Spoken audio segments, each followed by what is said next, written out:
अकाल तख्त साहिब द्वारा भी कहा गया कि सिखों का धार्मिक चिन्ह सिर्फ और सिर्फ पगड़ी है, इसके ऊपर किसी भी चीज़ को धारण नहीं किया जा सकता। सरकार की योजना का क्या बनेगा, सैनिकों का क्या बनेगा? देखो, ये आज की बात नहीं है। ये कई सालों से, मैं कहूँगा कई दहाकों से इस प्रकार की सोच है पंजाब के प्रति कि कहीं ना कहीं आरएसएस को ये चुभता है कि भाई सरदार के सर पे पगड़ी वाला जो सरदार है, ये उनकी विचारधारा को नहीं मानता। आप फिर ये बात करोगे कि इसमें पॉलिटिक्स आप इन्वॉल्व कर रहे हो। मैं पॉलिटिक्स इन्वॉल्व नहीं कर रहा। आप देखिए, पूरे देश के अंदर अगर आज बात करें, कहीं ना कहीं आरएसएस की विचारधारा उन्होंने लागू करने की कोशिश की और कई जगह वो कामयाब भी हुए हैं। ज़्यादातर वो कामयाब हुए हैं। आप देखिए, भाजपा की सरकारें चाहे वो किस प्रकार से करती हैं, कामयाब भी हुए हैं। लेकिन पंजाब के अंदर आरएसएस भी फेल हो गई, बीजेपी भी फेल होगी। ये उनका एजेंडा है। इसको समझना पड़ेगा। जो खेती कानून आए, इसमें भी एक बहुत बड़ा राज था कि पंजाब को तोड़ा नहीं जा सकता। अगर आर्थिक कमजोर हो जाएगा पंजाब, तो फिर हम तोड़ देंगे। आप आज बहुत से गरीब लोग धर्म परिवर्तन कर रहे हैं, आपने देखा होगा। अलग अलग मैं नहीं कहना चाहूँगा, क्योंकि मैं सेकुलर सोच का आदमी हूँ कि किस किस धर्म में जा रहे हैं, कहाँ गरीब लोग बेचारे, क्योंकि ऐसी स्थिति पैदा की।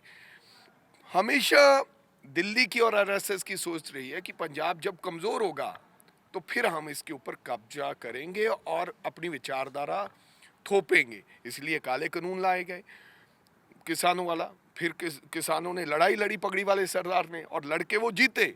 आज फिर कभी पानी का मुद्दा उछाला जा रहा है कि एसवाईएल का पानी जाएगा वाया, इधर उधर से काम करवाने की कोशिश जा रही है। उसमें कानूनी हथकंडे अपनाए जा रहे हैं। अब ये जो फैसला आया है कि एक हेलमेट पहनो, ये हमारा हेलमेट नहीं है। ये हमारे गुरु ने हमारी सुरक्षा के लिए अपनी जब सेना तैयार करी, तो उन्होंने कहा कि ये भी पहनना बहुत ज़रूरी है। इससे ना केवल ये सरदारों का चिन्ह है, इसके साथ साथ ये हमारी सुरक्षा भी करता है, पगड़ी करती है।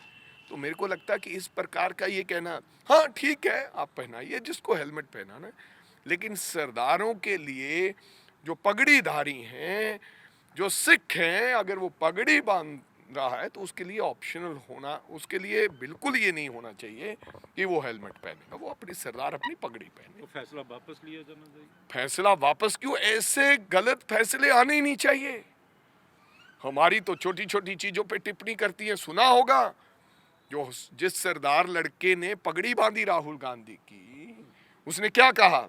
आईटी सेल ने कहा कि राहुल गांधी फला, उसने कहा कि केसरी रंग मैंने बताया तो उन्होंने माथे पे लगाया, कहते कि यही पहनूंगा। फिर उन्होंने क्या कहा? उन्होंने कहा कि आदरणीय पर मैं 32 देशों में जाकर पगड़ी सिखाता हूं।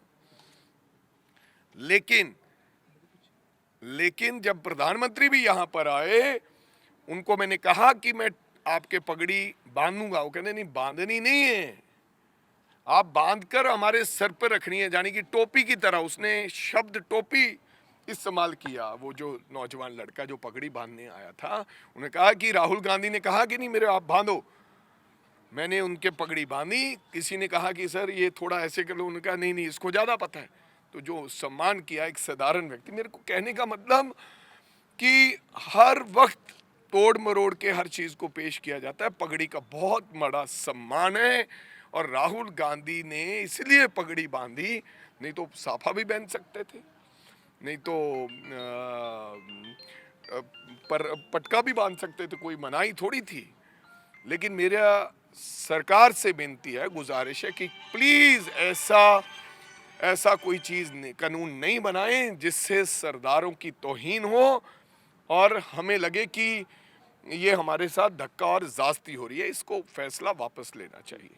सर, अभी जो यात्रा चल रही है उसमें प्रबंधों को लेकर बात आ रही है। कल जैसे प्रताप सिंह बाजवा जी की नाराजगी सामने आ रही थी, तो ऐसा क्यों सामने? आपने देख लिया, आप मीडिया के लोग ऐसे दोस्त हो, मेरे मित्र हो, आप लोग ऐसा काम करते हो, आपसे ये काम करवाए जाते हैं। मेरे को पता है इशारों इशारों में मैं समझ जाता हूँ, लेकिन आपसे ये करवाए जाते हैं। प्रताप सिंह बाजवा अभी मीटिंग में आए, आज तो राहुल गांधी आए ही नहीं। काहे के लिए? जो रैली हम करने जा रहे हैं पठानकोट में, उसकी तैयारियों को लेकर आए। ये मीडिया, मेरे जो साथी हैं जिनका सरकार के बिना काम चल नहीं सकता, उन्होंने ऐसे कार्य और काम चलाने होते हैं। प्रताप सिंह बाजवा आए थे, आपने पूछा कि नाराज हो के नहीं हो? सब वो निकल गई। हाँ, तो फिर प्रताप सिंह बाजवा नाराज नहीं है। आपकी फोटो अभी करेंगे, नाराज होते तो नाराजगी तो बंदा सामने साबित करता है। ठीक है जी, थैंक यू सर। यार पहला तो मैं दसना है कि मैं कोई जम्मिया महाराजा थोड़ी है, मैं तो धक्किया ची जम्मिया सी। राजे महाराजा ਜਿਹੜਾ ਕੋਈ ਜਨਮ ਜਾਤ ਪੈਦਾ ਹੋਇਆ ਹੋਵੇ ਜਾਂ ਕੋਈ ਪਿਤਾ ਪੁਰਖੀ ਕਿ ਮੁੱਖ ਮੰਤਰੀ ਦਾ ਮੁੰਡਾ ਹੋਵੇ, ਪੋਤਾ ਹੋਵੇ, ਹੋ ਸਕਦਾ ਉਹਨੂੰ ਧੱਕਾ ਨਾ ਵਜੇ। ਮੈਂ ਤਾਂ ਧੱਕੇ ਖਾ ਖਾ ਕੇ ਇੱਥੇ ਪਹੁੰਚਿਆ। ਮੇਰਾ ਲੀਡਰ ਆਇਆ, ਪਹਿਲੀ ਗੱਲ ਮੈਂ ਕਿਸੇ ਸਾਥੀ ਨੂੰ ਮਿਲਾਉਣਾ, ਉੱਥੇ ਵਾਰ-ਵਾਰ ਫੜ ਕੇ ਬਾਹਾਂ ਮਿਲਾਉਂਦੇ ਸੀ।